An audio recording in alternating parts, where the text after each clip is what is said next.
बिस्मिल्लाहिर्रहमानिर्रहीम। अस्सलाम वालेकुम स्टूडेंट्स।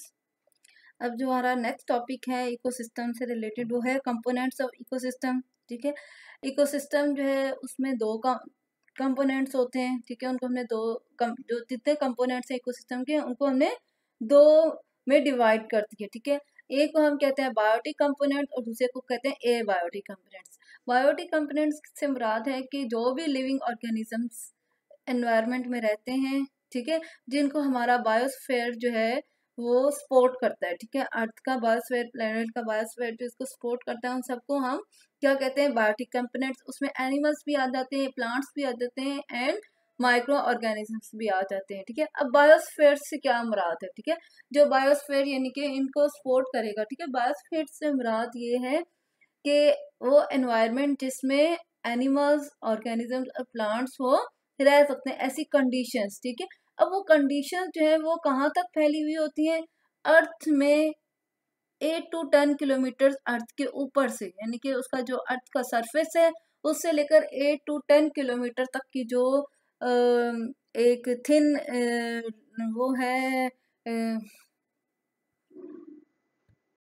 थिन लेयर है। ठीक है, उसको हम कहते हैं कि ये बायोस्फीयर है। ठीक है, उसमें यानी कि ऐसी जो है ना फिजिकल कंडीशंस होती हैं, ऑक्सीजन की टेंशन और वो सब कुछ जो है ये सब चीज़ें इतनी मिकदार में होती हैं जहाँ पे लिविंग ऑर्गेनिज्म जो है वो अपना रेस्पायर भी कर सकते हैं और अपनी सारी जो है लिविंग जो उसको जिंदा रहने के लिए रिक्वायरमेंट होती है वो उनको मैसर हो सकती हैं और अपने सिस्टम चला सकते हैं। ठीक है, इसी तरह 8 to 10 किलोमीटर जो है डेप्थ ऑफ द ओशन, यानी कि अगर हम अर्थ के उसमें सी लेवल पे खड़े हैं तो उससे अंदर जो है, अगर जो सी है वो बहुत डीप है, लेकिन उसके अंदर कहाँ तक लाइफ जो है सपोर्ट हो सकती है?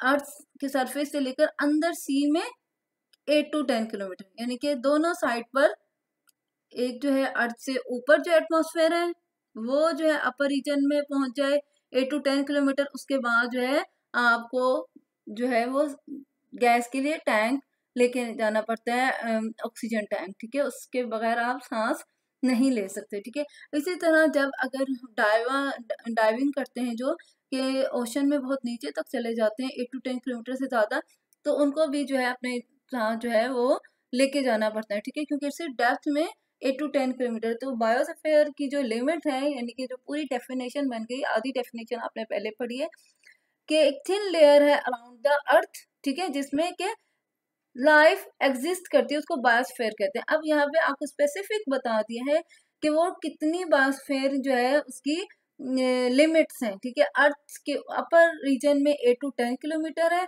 और उतनी ही अर्थ के नीचे रीजन में यानी कि ओशंस में 8 to 10 किलोमीटर उसकी जो है बायोस्फीयर की लिमिट है। इतने हिस्से में लाइफ एग्जिस्ट कर सकती है। तो इस बायोस्फीयर को जो जो लिविंग ऑर्गेनिजम्स सपोर्ट करती है तो वो सब बायोटिक कंपोनेंट्स में आ जाते हैं, यानी कि प्लांट्स भी आ जाते हैं, एनिमल्स भी आ जाते हैं और माइक्रो ऑर्गेनिजम्स भी आ जाते हैं। ठीक है, अब हम दूसरी तरफ देखते हैं कि एबायोटिक कंपोनेंट्स क्या होते हैं। All the non living components जो होते हैं ना वो सब एबायोटिक कंपोनेंट्स में आ जाते हैं। ठीक है, जिनको हम मेनली जो है क्या कहते हैं, एयर। अब एयर में जितनी गैसेज आ जाएंगी, टेम्परेचर, ह्यूमिडिटी जो है वो सब कुछ जो है वो एयर के आ जाएगा। वाटर के अंदर भी अगर हम उसको देखें तो वाटर के अंदर भी गैसेस डिजॉल्व होती हैं, उसका अपना टेम्परेचर होता है, क्लाइमेट होती है, सब चीज़ें जो है वो आ जाएंगी। और सॉइल में भी। ठीक है, तो हम इकोलॉजी की ज़बान में इनको इकोलॉजिकल टर्म्स में एयर, वाटर और सॉइल के लिए टिपिकल टर्म्स यूज करते हैं। और एयर की बात हम करते हैं तो हम कहेंगे एटमॉस्फेयर। ठीक है, एटमॉस्फेयर से मुराद है कि एटमो जो है एयर को कहते हैं और स्फेयर यानी कि जगह, उस जगह पे एयर कैसी है। ठीक है, हाइड्रोस्फेयर जो है हम वाटर के लिए वर्ड इस्तेमाल करते हैं कि वो जो है प्लेस जो है उसका वाटर कैसा है। और फिर सॉइल के लिए हम इस्तेमाल करते हैं लिथोस्फेयर। ठीक है, तो ये तीन आपको टर्म्स पता चल गई आज, एटमॉस्फेयर, हाइड्रोस्फेयर और लिथोस्फेयर। ठीक है, ये क्या है? ये एबायोटिक कंपोनेंट्स हैं। ठीक है, अब हम पढ़ेंगे नेक्स्ट जो टॉपिक है इसी से रिलेटेड है कि अब जब इकोसिस्टम्स हैं, ठीक है, उनके अंदर एबायोटिक कंपोनेंट्स और बायोटिक कंपोनेंट्स कैसे इंटरेक्शन करते हैं और कौन कौन से प्रोसेसेस इकोसिस्टम्स में होते हैं, ठीक है। अब जो मेन प्रोसेस जो होता है ना इकोसिस्टम में जो हो रहा है प्लांट्स का या एनिमल्स का, क्या होता है कि मोस्टली जो रिलेटेड चीज है वो हम जब स्ट्रगल भी करते हैं, जब जिंदगी दुनिया में रहते हैं, तब भी हमारा मेन पर्पस क्या होता है कि अपनी फूड के लिए हमने कुछ जमा करना है, ठीक है। तो मेन जो काम हो रहा होता है उसके अंदर इकोसिस्टम में वो फीडिंग है, ठीक है।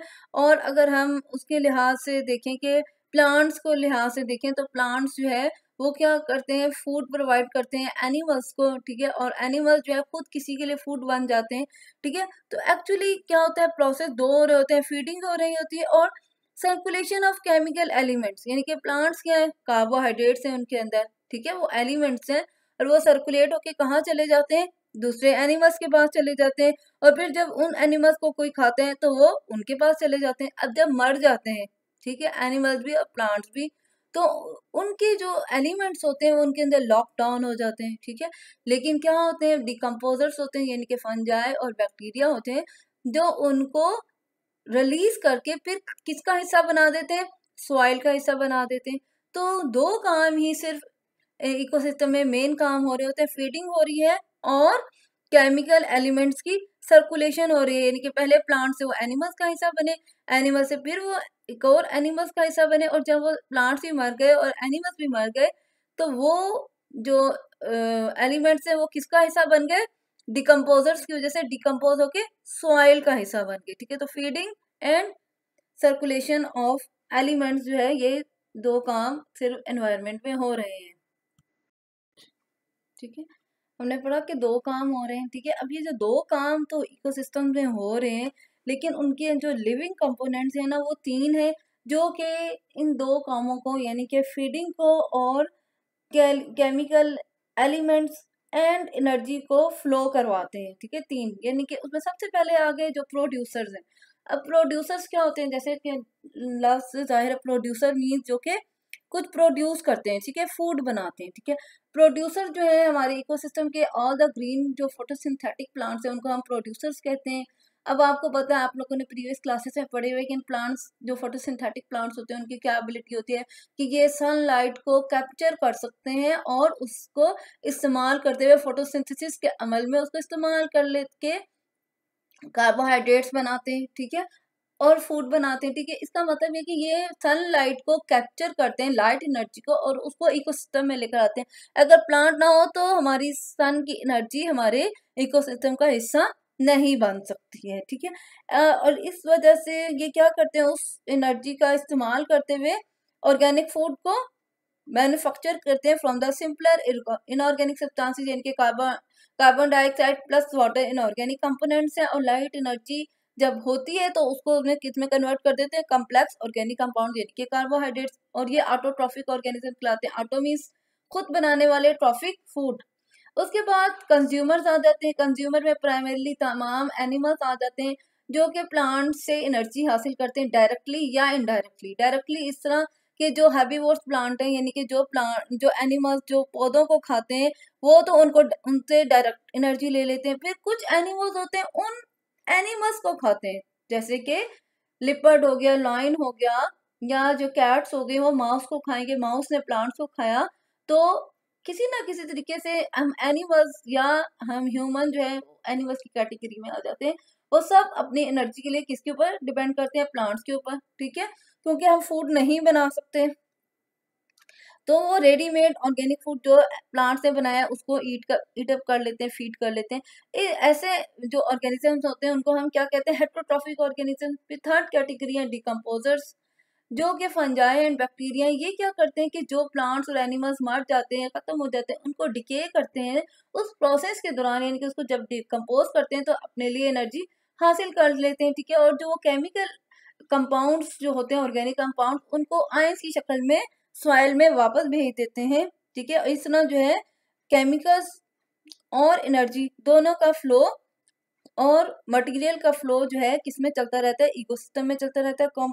कौन से केमिकल आयंस ये उसमें कन्वर्ट करते हैं केमिकल्स को, नाइट्रेट्स, अमोनिया, फॉस्फेट्स, पोटेशियम और कैल्शियम आयंस में उसको कन्वर्ट कर देते हैं।